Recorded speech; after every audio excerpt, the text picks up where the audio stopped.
Welcome to Gyandeep online classes. Download करें हमारे app को सभी प्रतियोगात्मक परीक्षा समाधान के लिए। नमस्कार मित्रों, आवाज आ रही? यूपी की क्लास में हम लोग आज फिर उपस्थित हैं और आज की क्लास में हम लोगों को उत्तर प्रदेश की मृदा के बारे में जानकारी लेना है। ठीक है, उत्तर प्रदेश की मृदा, तो चर्चा करते हैं उत्तर प्रदेश की मृदा के बारे में। इससे पहले जो है थोड़ा सा हम लोग एक आरेख देख लेते हैं उत्तर प्रदेश की मृदा के बारे में। ठीक है, उत्तर प्रदेश की मृदा समझने का प्रयास करेंगे, जो भी बातें बोली जा रही हैं, है ना। देखिए, मृदा क्या होती है? मृदा का सीधा सा मतलब होता है जो ऊपरी परत है टूट फूट करके, जो ऊपरी परत है मिट्टी की ऊपरी परत टूट फूट करके लंबे समय तक वर्षा और वनस्पत प्राप्त करके, जल प्राप्त करके वो जो है आपका मिट्टी के रूप में बदल जाती है। ठीक है ना, उसमें पोषक तत्व की प्रधानता हो जाती है और फसल उपजाने लायक हो जाती है। इसको हम बोलते हैं मृदा, जो ऊपरी परत होती है। और उसके नीचे जो आती है उसे हम जो है चट्टान के रूप में जानते हैं। ठीक है, उसके नीचे वाला भाग जो है चट्टान, यानी कि सबसे ऊपरी परत जिसमें की फसल उगाई जाती है, ये आपकी होती है मृदा। और इसके नीचे आएंगे तो आपकी अलग अलग जो है चट्टानी परतें होती हैं। ठीक है, चट्टानी परतें होती हैं। हालांकि इसकी चर्चा जो है मृदा के चैप्टर में इंडियन ज्योग्राफी में आप लोगों को मिल जाएगी। ठीक है, हाँ, आप उत्तर प्रदेश की मृदा के बारे में अगर जिक्र करें तो उत्तर प्रदेश की मृदा जो है ज्यादातर आपका मैदानी क्षेत्र है, जो गंगा यमुना का मैदानी क्षेत्र है। लेकिन इसको फिर भी हम 3 भागों में तोड़ करके लेके चलते हैं, यानी उत्तर प्रदेश की मृदा को 3 टुकड़ों में हम लोग यहाँ पर लेके चलेंगे। ठीक है, उत्तर प्रदेश की मृदा को 3 टुकड़ों में लेके चलेंगे, 3 तरह की मृदा के रूप में चर्चा हम लोग करेंगे। बना लेते हैं एक आरेख के रूप में, कौन कौन सी मृदा आपकी यहाँ पर होगी, है ना। कौन कौन सी मृदा यहाँ पर होगी, इसको बना लेते हैं। पहली जो है, आप लोग अगर पीछे से पढ़ रहे हैं, पहली क्लास से पढ़ रहे हैं, तो पहली आपकी आ जाएगी भाबर एवं तराई क्षेत्र की मृदा। ठीक है, कौन सी है? भाबर एवं तराई क्षेत्र की मृदा। तराई क्षेत्र की मृदा, ठीक है, भाबर एवं तराई क्षेत्र की मृदा जो है आपकी ये पहली हो जाएगी। दूसरी है मध्य के मैदानी क्षेत्र की मृदा। मध्य के मैदानी क्षेत्र की मृदा, क्षेत्र की मृदा। ये मध्य का मैदानी क्षेत्र कौन सा है? आप लोग यूपी में पढ़ लिए हैं, जो बीच का भाग है, यानी कि जो आपका एक तरफ से तराई हो गया, दूसरी तरफ से जो है प्रायद्वीपीय पठारी भाग हो गया, बीच का जो मैदानी क्षेत्र, अभी हम लोग मैप में चलेंगे, वहां पर चर्चा इसकी करेंगे। ठीक है, वैसे बात करते हैं, इसमें गंगा यमुना का जो विशाल मैदानी क्षेत्र है वो आपका आता है। ठीक है, दक्षिण के पहाड़ी पठारी क्षेत्र की मृदा। दक्षिण के पहाड़ी या पठारी क्षेत्र की मृदा। ठीक है, पठारी क्षेत्र की मृदा। अब ये तो आपके जो है क्षेत्र वाइज डिवाइडेशन हुआ, क्षेत्र वाइज बंटवारा हुआ आपका मृदा का। ठीक है, इतने क्षेत्र की मृदाएं आपकी हैं। अब इसमें जो है कई टुकड़ों में तोड़ा जाएगा, अलग अलग मृदाएं आपको इसमें देखने को मिलेगी। उन अलग अलग मृदाओं में क्या विशेषताएं हैं, एक एक करके काफी डिटेल से हम लोग समझेंगे, और काफी महत्वपूर्ण पोर्शन आपका है ये क्वेश्चन की दृष्टि से। ठीक है, सबसे पहले बात करते हैं हम लोग भाबर क्षेत्र की तराई की मृदा। ठीक है, यह तीनों क्षेत्रों को पहले हम लोग मैप में देख लेते हैं, तीनों क्षेत्रों को इस मैप में देख लेते हैं कि कहां पर तीनों क्षेत्र की मृदाएं हैं। ठीक है, अगर इस मैप की हम लोग बात करें तो आपको पता है कि जो सबसे ऊपरी वाला हिस्सा शिवालिक श्रेणी से लगा हुआ, ये जो शिवालिक श्रेणी से लगा हुआ वह हिमालय से लगा हुआ है। ठीक है, वह हिमालय से लगा हुआ क्षेत्र है, ये आपका आ जाता है तराई क्षेत्र की मृदा। भाबर एवं तराई क्षेत्र की मृदा आ जाती है। ठीक है, भाबर एवं तराई। ठीक है, भाबर एवं तराई क्षेत्र की मृदा आ जाती है। दूसरा जो आपका ये वाला एरिया आ जाता है, ये यानी कि बुंदेलखंड वाला क्षेत्र आ जाता है, जो कि पठारी एवं पहाड़ी क्षेत्र की मृदा है। ये आपका जो है पठारी एवं पहाड़ी क्षेत्र की मृदा है। ठीक है, पठारी एवं पहाड़ी क्षेत्र की मृदा आपका ये वाला हिस्सा आ जाता है। अब इसके बीच का जो भाग बचा है ये आपका मध्य मैदानी क्षेत्र की मृदा के रूप में जाना जाता है।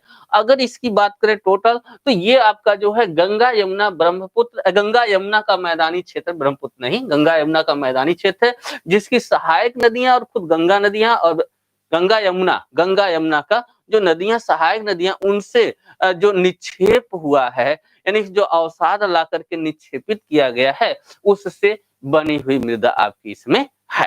ठीक है, उससे बनी हुई मृदा आपकी इसमें है। बात क्लियर हो गई होगी, है ना? अब इसमें हम लोग पहली मृदा को अगर देखें, पहली मृदा भाबर एवं तराई क्षेत्र की मृदा, थोड़ी सी चर्चा हम इस पे करते हैं। इसके निर्माण के क्रम में अगर हम इस मृदा की बात करें, यानी कि भाबर एवं तराई क्षेत्र की मृदा की बात करें, ये बनती कैसे है? ठीक है, ये बनती कैसे है? आपके सामने जो है ये पर्वतीय क्षेत्र है, शिवालिक श्रेणी, ठीक है, शिवालिक श्रेणी है, और उसके बाद जो है आपका यहाँ पर जो है ये मैदानी क्षेत्र में आप प्रवेश कर जाते हैं। ठीक है, मैदानी क्षेत्र में प्रवेश कर जाते हैं। नदियां जो है आपका यहाँ से निकलती हैं। ठीक है, नदियां आपकी यहाँ से निकलती हैं और ये बहते हुए जब ढाल पे होती हैं, तीव्र ढाल पे होती हैं, तो इनका बहाव तीव्र होता है। नदियां जब तीव्र ढाल पे होती हैं तो इनका बहाव जो है वो आपका तीव्र होता है, और जैसे जैसे आगे बढ़ती जाती हैं इनका बहाव जो है वो कम होता जाता है। यानी आगे मैदानी क्षेत्र पे जाएंगे तो बहाव कम हो जाएगा, और ऐसे में जो इनकी शक्ति होती है, आपको पता है कि पानी अगर तेजी से बह रहा है और सामने हम खड़े हैं तो उसमें जो है हमारे ऊपर जो बल लगेगा पानी का, वो अपेक्षाकृत अधिक लगेगा अगर पानी शांत है या स्लो गति से बह रहा है। स्लो गति से बह रहा है तो ज्यादा दबाव नहीं देगा हमारे ऊपर, ज्यादा बल नहीं लगाएगा। यहाँ पर भी वही स्थिति है। जब ये ढाल के सहारे आ रही हैं तो यहाँ पर बहाव जो है तीव्र गति से है, यानी बड़े कंकड़ पत्थर जो है आपका यहाँ से लेकर के आगे बढ़ाए जा रहे हैं। बड़े कंकड़ पत्थर यहाँ से लेकर के आगे से आ रहा है। लेकिन होता क्या है, ये तभी तक लेके आया जाता है जब तक उनकी शक्ति है। जहां नदी की शक्ति क्षीण हो जाती है या कम हो जाती है, यानी जब इसका बहाव यहाँ कम हो जाएगा तो कम होने के क्रम में क्या है, ये बड़े कंकड़ पत्थर पहले छोड़ेगी, क्योंकि इसको नहीं लेके जा पा रही है, इसको नहीं लेके जा पा रही है, तो बड़े कंकड़ पत्थर को यह पहले छोड़ देगी। ठीक है, अब उसके बाद थोड़ा ढाल कम हुआ, थोड़ा ढाल कम हुआ और कम हुआ, बहाव और कम हो गया, तो और उसकी शक्ति कम हो गई, शक्ति कम हुई तो छोटे कंकड़ पत्थर यहाँ पर छोड़ दी। ठीक है, छोटे कंकड़ पत्थर आपके यहाँ पर छोड़ दी। बात क्लियर है? ये कहाँ हो रहा है? पर्वत पदीय क्षेत्र में हो रहा है।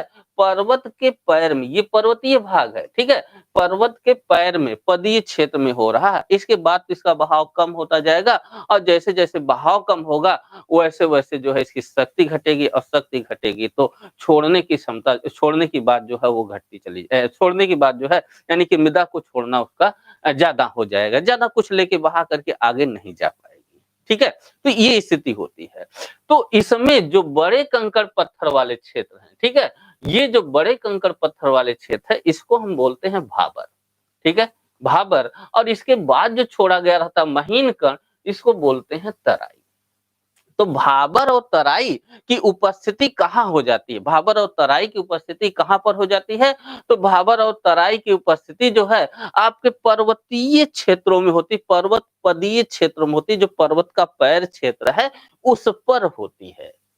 न कि आगे नदी जा रही है, अब आगे नदी जाने के बाद यहाँ पे भाबर तराई नहीं बनेंगे, यहाँ पे नहीं बनेंगे। यहाँ पे जो बनेगा वो आपके खादर या बांगर बनेंगे। ठीक है, यहाँ भाबर और तराई नहीं बनेंगे। जब भी भाबर तराई का निर्माण होगा ये पर्वत के पदीय क्षेत्र में होगा। अगर यूपी की लोकेशन देखी जाए तो ये यूपी की लोकेशन आप समझ लीजिए, यहाँ पे जो है आपका ये शिवालिक श्रेणी है, इसका पर्वतीय क्षेत्र, ये पर्वतपदीय क्षेत्र आपका यही पड़ेगा। जो आपका थोड़ा सा उत्तराखंड लेकर के नेपाल क्षेत्र से, और यूपी में कुछ हिस्सा ये आपका लेकर के यही पड़ेगा। तो ये पर्वत का पदीय क्षेत्र है, पर्वत के पदीय यानी पर्वत के पैर वाला क्षेत्र है, यानी पर्वत का निचला हिस्सा, वह हिमालय का निचला हिस्सा है। तो यहाँ पर जो है आपके भाबर एवं तराई प्रकार की मृदा होगी। ठीक है, यहाँ पर कौन मृदा होगी, भाबर एवं तराई। ठीक है, भाबर एवं तराई प्रकार की मृदा यहाँ पर आपकी होगी। इस मृदा की विशेषता क्या होगी, सोचिए, शुरू में कौन से कंकड़ पत्थर छोड़ रहा है? बड़े-बड़े टुकड़े शिलाखंड जो है अपनी छोड़ रहा है। यानी कंकड़ पत्थर मोटे होते हैं, बालू से निर्मित होते हैं, ठीक है?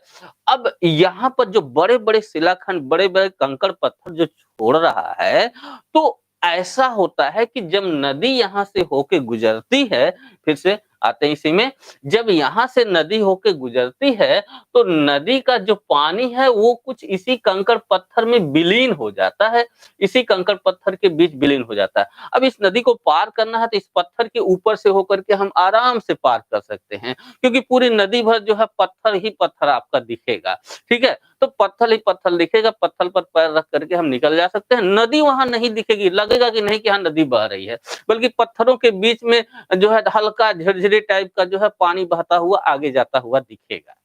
बात क्लियर है? तो पत्थरों के बीच में वो आपका दिखेगा। तो ये भाबर क्षेत्र की स्थिति है। अब यहाँ की मृदा जो है कृषि योग्य तो है नहीं, है ना? कृषि योग्य जो है ये आपकी यहाँ की मृदा नहीं है। यहाँ कृषि कार्य करना संभव नहीं है, क्योंकि सब पत्थर के शिलाखंड है, ठीक है? हाँ, कृषि कार्य यहाँ संभव नहीं है। पेड़-पौधे जो है जंगली क्षेत्र यहाँ पर हो सकते हैं, अलग बात है। ठीक है? इसके बाद जो महीन कण वाला ये जो इलाका है, ये महीन कण वाला आता है, जिसे हम जो है तराई क्षेत्र कहते हैं। अपेक्षाकृत बाबर की अपेक्षा यहाँ पर बारीक कणों की अधिकता होती है, बारीक कण अधिक होते हैं। हालाँकि यहाँ पर जो है बहुत ज़्यादा नमी होती है, वेटलैंड ये आपका कह सकते हैं। यानी भाबर और तराई क्षेत्र जो है वेटलैंड की श्रेणी में आप इसको रख सकते हैं। यहाँ पर जो है आपका ये वेटलैंड होगा, ठीक है? महीन कणों से निर्मित होगा। समतल होगा, यहाँ पर ऊबड़-खाबड़ पर्वतीय पठारी वो क्या बोलते हैं शिलाखंड थे, यहाँ पर जो है ये समतल होगा, प्लेन होगा। तो होता क्या है, यहाँ से जो पत्थरों के बीच से नदियां बह के आ रही थी, यहाँ अचानक आकर के ऊपर दिखने लगती हैं। यानी पानी जो है ऊपर फैल जाता है, ठीक है? पानी ऊपर फैल जाता है तो नमी यहाँ पर बढ़ जाती है, यानी कि नम क्षेत्र यहाँ पर जो है अधिक हो जाता है। यानी वेटलैंड का निर्माण यहाँ पर आपका हो जाता है। बात क्लियर यहाँ पर है? तो वेटलैंड आपका यहाँ पर बन जाएगा। समतल होगा, दलदली होगा क्योंकि नमी अधिक है।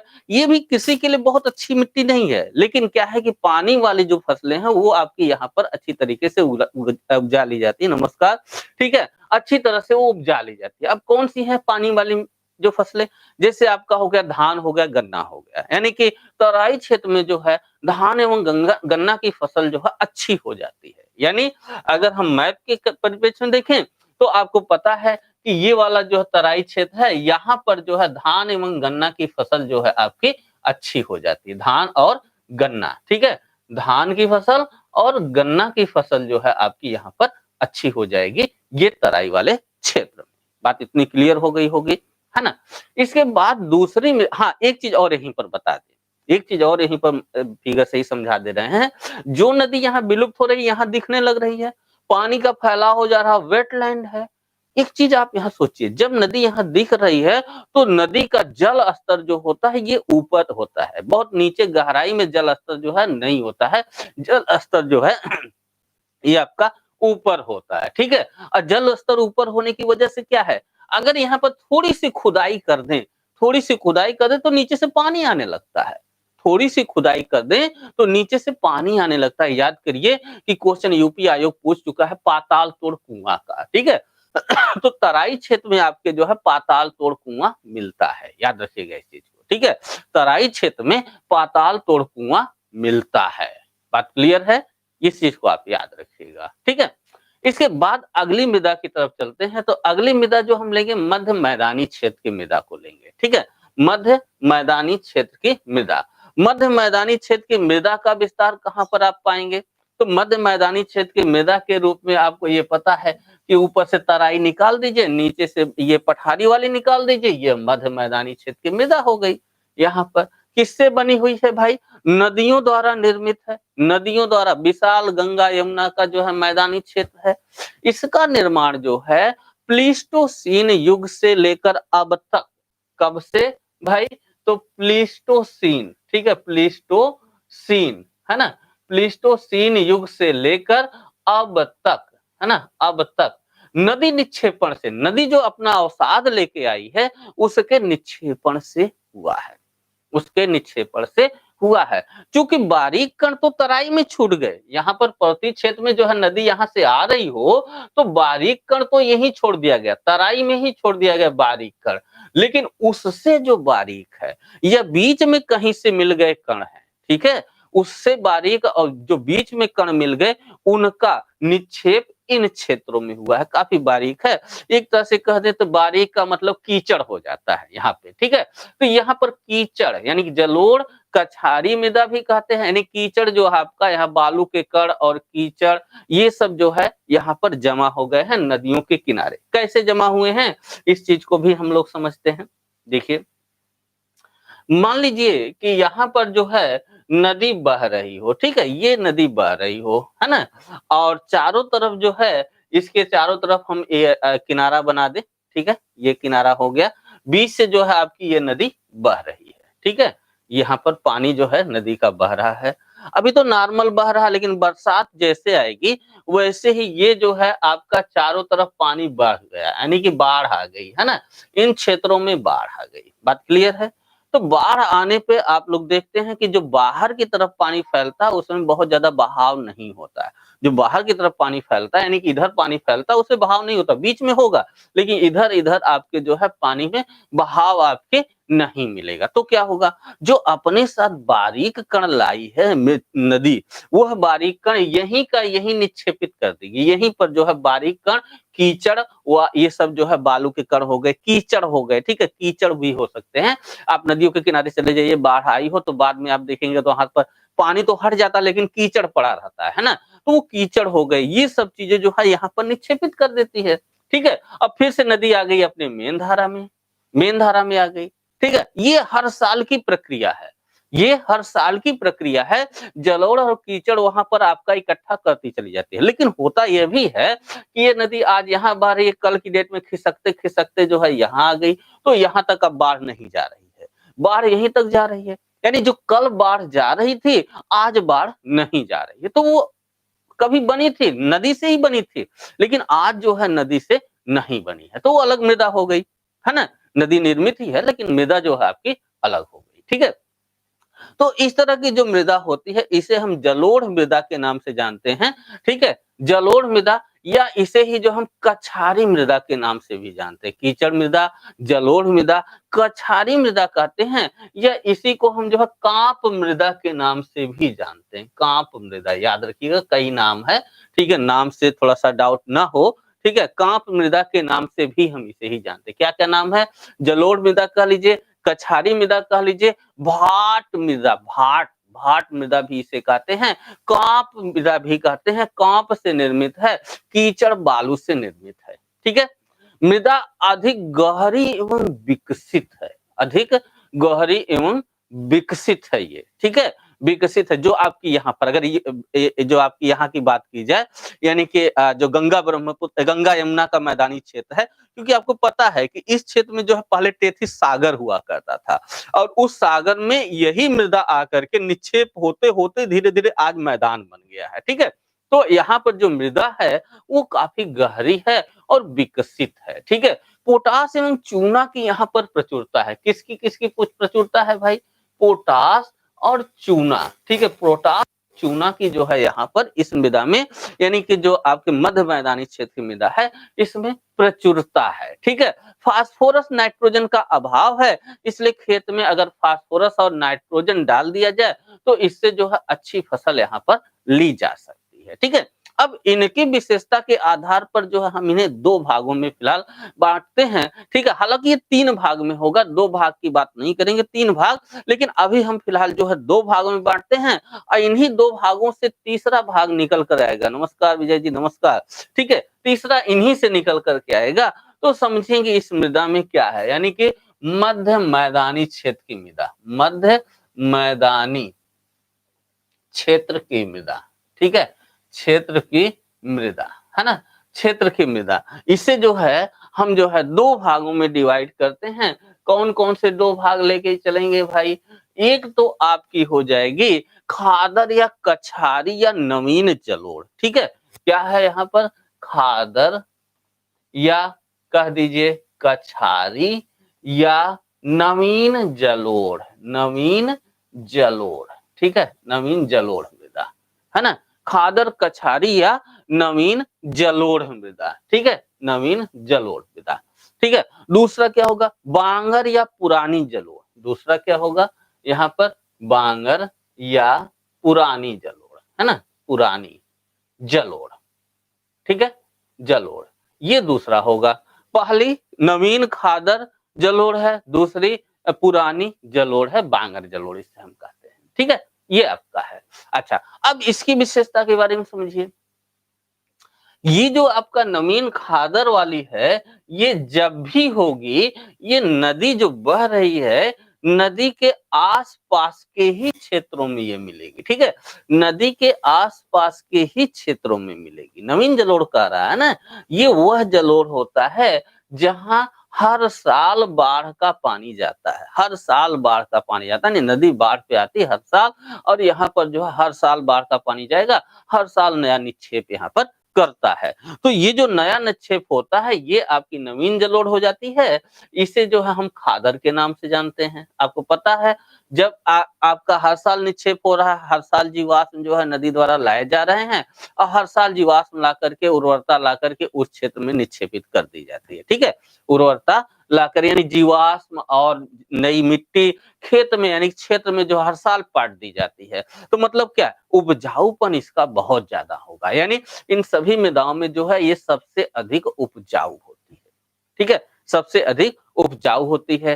प्रत्येक, हाँ, इसमें हल्के भूरे रंग की मृदा आप ये पाएंगे, और छिद्र युक्त महीन कण वाली होगी, ठीक है, ये क्या होगी, छिद्र युक्त होगी और महीन कण वाली होगी, क्योंकि बारीक कण यहाँ पर लाकर निक्षेपित किए जाते हैं, ठीक है, अवसाद आपके यहाँ पर है, और इसमें बांगर की अपेक्षा अधिक जल धारण क्षमता होती है, ठीक है, अधिक जल धारण क्षमता, जल धारण, जल अवशोषण और जल धारण क्षमता में अंतर है, ठीक है। जल धारण क्षमता का मतलब ये है, सीधी सी बात है, कि जो जल उसमें है वो लंबे समय तक टिकता है उसमें। अवशोषण मतलब पानी जितना आता जाए सब अवशोषित करते जाए, तो अधिक अवशोषण क्षमता हो गया। हो सकता है अवशोषण क्षमता कम हो, लेकिन रोकने की क्षमता अधिक हो, यानी जल धारण क्षमता अधिक हो। तो बांगर की अपेक्षा इसकी जो जल धारण क्षमता होती है खादर की, ये अधिक होती है। चूना, पोटास, मैग्नीशियम तत्व की अधिकता होती है इन खादर क्षेत्र में, जो है आपका चूना, पोटास, मैग्नीशियम, ठीक है, चूना, पोटास, ठीक है, पोटास और मैग्नीशियम की अधिकता होती है, ठीक है, मैग्नीशियम की अधिकता यहाँ पर होती है, ठीक है, इस क्षेत्र में जो है इसकी अधिकता होती है। बालू, बालू के कण आए ही हैं तो बलुआ हो ही गया। सिल्ट बलुआ, दोमट मटियार, दोमट मटियार मतलब बालू के साथ कुछ और भी तत्व मिल करके जो है आपके मटियार बन जाते हैं, दोमटी हो जाते हैं, दोमट मटियार हो जाते हैं। इस नाम से आप इसे जान सकते हैं। तो ये खादर है, ठीक है। बात आती है बांगर की। बांगर का सीधा सा मतलब है कि जहां पर कभी ये नदी द्वारा निर्मित था, ये जो है इसी नदी से बना हुआ क्षेत्र था, इसी नदी से बना हुआ क्षेत्र मृदा थी, ठीक है, लेकिन आज जो है बाढ़ यहाँ नहीं जाती। इस नदी की बाढ़ इतनी क्षेत्र में तो है, लेकिन इसके बाद आज बाढ़ नहीं जाती है, लेकिन बना है उसी तरह से। नमस्कार रोशनी जी, नमस्कार, ठीक है, बना है उसी तरह से, यानी नदी द्वारा ही बना हुआ है, नदी के निक्षेपण से ही ये भी बना है। कभी नदी का बाढ़ यहाँ आती थी और वो निक्षेपित करके मैदान बना दी थी, लेकिन आज जो है यहाँ पर बाढ़ का पानी नहीं जा रहा है, आज निक्षेपण यहाँ पर नहीं हो रहा है, ठीक है। तो ऐसी मृदा को जो है, जो कभी बनी थी नदी द्वारा, इसको बोलते हैं बांगर, ठीक है, ये बांगर है ना, ये बांगर होती है, ठीक है, ये नदी से ही होती है, ये चीज ध्यान रहे, पहले निक्षेपित कभी किया गया था, ठीक है। यहाँ इसे जो हम एक और नाम देते हैं उपहार मृदा, याद रखिएगा, उपहार मृदा के नाम से भी हम इसे जानते हैं। ये उपहार मृदा भी कहते हैं, ठीक है, मटियार कहते हैं, बलुई दोमट कहते हैं, ठीक है। ये आपकी मृदा जो होगी दोमट हो गई, बलुई दोमट हो गई, उपहार मृदा हो गई, ठीक है। ये परिपक्व होती है, अधिक गहरी ये भी है, ठीक है। परिपक्व होने का मतलब क्या, नया निक्षेप नहीं है, बहुत पुराना निक्षेप है, परिपक्व हो चुकी होती है, ठीक है। लेकिन यहाँ एक समस्या आती है, एक समस्या यहाँ पर आती है। समस्या क्या आती है, यहाँ पर तो हर साल नया निक्षेप हो रहा है तो मिट्टी हमेशा नई बदल जा रही है ना, खादर वाले क्षेत्र में। यहाँ हर साल निक्षेप नहीं हो रहा, केवल क्या हो रहा है, दोहन हो रहा है, यानी हर साल फसल उपजा रहे हैं, हर साल फसल उपजा रहे हैं और उस हिसाब से जीवाश्म या उस हिसाब से जैविक खाद उसमें हम नहीं डाल रहे हैं, ठीक है? उस हिसाब से जैविक खाद हम उसमें नहीं डाल रहे हैं, बस केवल केवल उसका दोहन किए जा रहे हैं, उससे उपजाए जा रहे हैं, फसल का उत्पादन वहां से करते जा रहे हैं, ठीक है?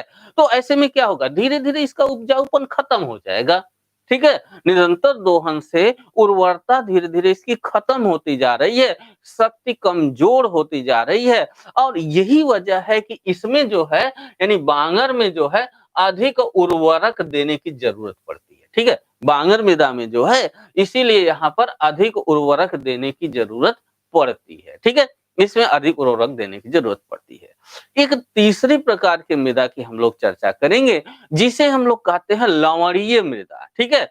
जिसे हम लोग जो है लवणीय मृदा के नाम से भी जानते हैं। अब ये लवणीय मृदा को समझने के लिए हम कहें ना, उन्हीं मृदाओं से आपका जो है इसका निर्माण हो जाएगा। किन मृदाओं से? जो आपकी बांगर और खादर है वहीं से जो है इस मृदा का भी निर्माण हो जाता है, ठीक है? कैसे होगा समझेंगे। स्पेशली जो है बांगर से होता है, कैसे होगा समझेंगे। लवणीय या क्षारीय मृदा को समझने का प्रयास करते हैं, ठीक है? हम मध्य मैदानी मृदा में ही चल रहे हैं अभी, ठीक है? यहाँ पर जो है लवणीय या क्षारीय मृदा, लवणीय या क्षारीय मृदा, ठीक है? लवणीय या क्षारीय मृदा। एक एग्जाम्पल आपको देते हैं हम। आप अपने घर में एक पात्र लीजिए, कोई बर्तन लीजिए, शाम के टाइम अगर इलाहाबाद में रह रहे हो तो इसका सबसे बढ़िया एग्जाम्पल देख लेंगे अच्छी तरीके से। बाकी बाहर रहे होंगे थोड़ा थोड़ा सा डिले में वो एग्जाम्पल मिलेगा, रिजल्ट मिलेगा। आप एक पात्र में बर्तन भरिए शाम को और सुबह तक उस पात्र को छोड़ दीजिए वैसे ही, उसमें कुछ मत करिए। तो आप उसमें एक चीज पाएंगे, या तो वो जो है आपका जो है दीवार बर्तन की है वहां से एक लेयर जमी हुई मिल जाएगी सवेरे के टाइम, या पानी के ऊपर कुछ सफेद परत दिखती है आपको, सफेद परत दिखती है ना? ये क्या है? ये लवण है, उस जल का लवण है। अब सोचिए, अब आपको सोचिए, ये जो है आपको सोचिए आप यहाँ पर कि एक कोई खेत है, ये कोई खेत है आपका और इसमें आप खेती कर रहे हैं, ठीक है? खेती करने के क्रम में क्या करते हैं, ऐसा तो है नहीं कि आपकी सिंचाई खेत की करेंगे, ट्यूबवेल लगा रखे, इंजन या पंपिंग सेट लगा रखे हैं और जम के पानी चला दिया और पानी जो है एक खेत से दूसरे खेत में बह गया। पैसा लग रहा है आपका? ये कभी नहीं करेंगे। प्रयास ये करेंगे कि एक खेत से दूसरे खेत में एक बूंद भी पानी ना जाए। एक बाल्टी पानी सुबह शाम को रखे थे, सुबह एक लेयर जमी मिली थी। यहाँ पर तो पूरे खेत में ट्यूबवेल से जम के पानी आ रहा है और वो लवण जो पानी में है वो कहाँ जाएगा? जब बाहर नहीं निकलने पा रहा है तो वह लवण जो है इसी मृदा में अवशोषित किया जाएगा, इसी मृदा में एक लेयर बनेगा। पानी जो है ये सूख करके नीचे चला जाएगा, लेकिन ऊपरी भाग में वह लवण जम जाएगा, ठीक है? ऊपरी भाग में वह लवण जम जाएगा और धीरे धीरे वही जमते जमते वहां के मृदा को लवणीय मृदा में बदल देगा। तो क्या मतलब है, इसके कारण क्या है? पहली बात, जमीन जो है समतल होना चाहिए। समतल रहेगा पानी बहेगा नहीं, वहीं पर रुका रहेगा और धीरे धीरे जमीन सोखेगी, यानी सतह जो है वो समतल होनी चाहिए। जल निकास का उचित प्रबंधन ना हो, यानी वहां से जल निकलना नहीं चाहिए, वहीं का वहीं रह जाए, दूसरी बात हो गई। नहरों से सिंचाई ज्यादा नुकसानदायक इसमें है। नहर पानी आ रहा है और उसी से हम सिंचाई कर देते हैं, उसमें लवणीयता ज्यादा होती है, ठीक है? अच्छा, वर्षा की कमी हो, वर्षा अगर होती है तो एक खेत का पानी बह करके दूसरे खेत में चला जाता है तो भी लवण बह सकते हैं, लेकिन वर्षा यहाँ कम हो रही है, लवण बहने नहीं पाएंगे, ठीक है? क्षारीय उर्वरक का प्रयोग कर दे रहे हो, ठीक है? क्षारीय उर्वरक का, लवण युक्त जल से सिंचाई हो जा रही हो, तो ये वजह ही होगी जिसके चलते इस क्षेत्र में जो है, इस क्षेत्र में जो है आपकी लवणीय मृदा का विकास हो जाएगा, यानी कि क्षारीय मृदा या लवणीय मृदा का निर्माण हो जाएगा। इन कारणों से आज की डेट में यूपी में 10% से अधिक, 10% से अधिक, ठीक है? 10% से अधिक जो है आपकी मृदा जो है इस तरह के ऊसर हो चुकी है। इसी कारणों से जो है 10% से अधिक मृदा जो आपकी है वो ऊसर में बदल चुकी है, तब्दील हो चुकी है। कहाँ पर? अब वो क्षेत्र को आपको ढूँढना है कि ये स्थिति यहाँ पर कहाँ बनेगी? इस यूपी के मैप में वो स्थिति कहाँ बनेगी? आपको पता है वर्षा हमने बताया, तो जैसे-जैसे पश्चिम उत्तर की तरफ जाएँगे वर्षा की मात्रा घटती जाएगी। यानी इन क्षेत्रों में इस क्षेत्रों में वर्षा आपकी कम हो रही है, तराई छोड़ दीजिए, ठीक है? इन क्षेत्रों में वर्षा कम हो रही है इधर वर्षा ज़्यादा हो रही है। तो ज़्यादातर ऊसर या लवणीय मृदा आपकी इन्हीं क्षेत्रों में पड़ेगी, क्योंकि वर्षा कम हो रही है, मैदान समतल है, मजबूरी है आप खेत की सिंचाई नहर से या ट्यूबवेल से करेंगे, पानी बाहर जाने नहीं देंगे और लवण उसी पे ऊपर जमा होते चले जाएंगे और उसके चलते मृदा जो है आपकी लवणीय हो जाएगी। ठीक है, इन क्षेत्रों में।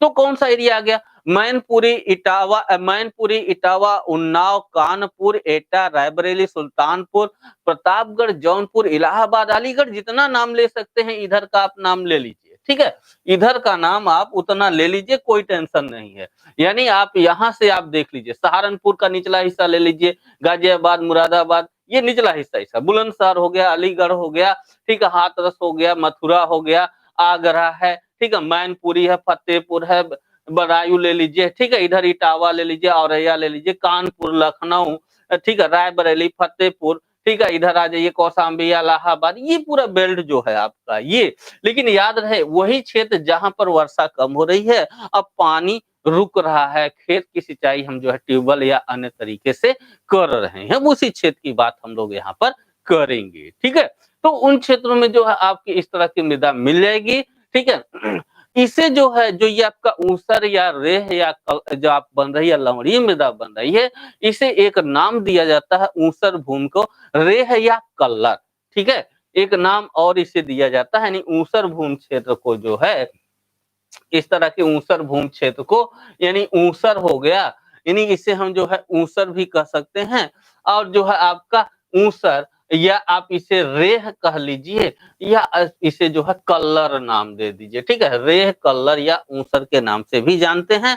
अगर आप जान रहे होंगे तो रेह कहते हैं खेत में रेह उछड़ रही है, मतलब कि वहां पर रेह जमा हो गई, सफेद परत आपको दिखने लगती है। दो तरह की होती है ये भी आपकी दो तरह की होती है। रेह या कल्लर जो है आपकी दो तरह की होती है। कौन कौन सी होती है इसको समझ लीजिए। एक होती है लवणीय ऊसर, एक होती है लवणीय ऊसर। ठीक है, लवणीय ऊसर, है ना। एक होती है लवणीय ऊसर और दूसरा आपका होता है क्षारीय ऊसर, है ना, क्षारीय ऊसर।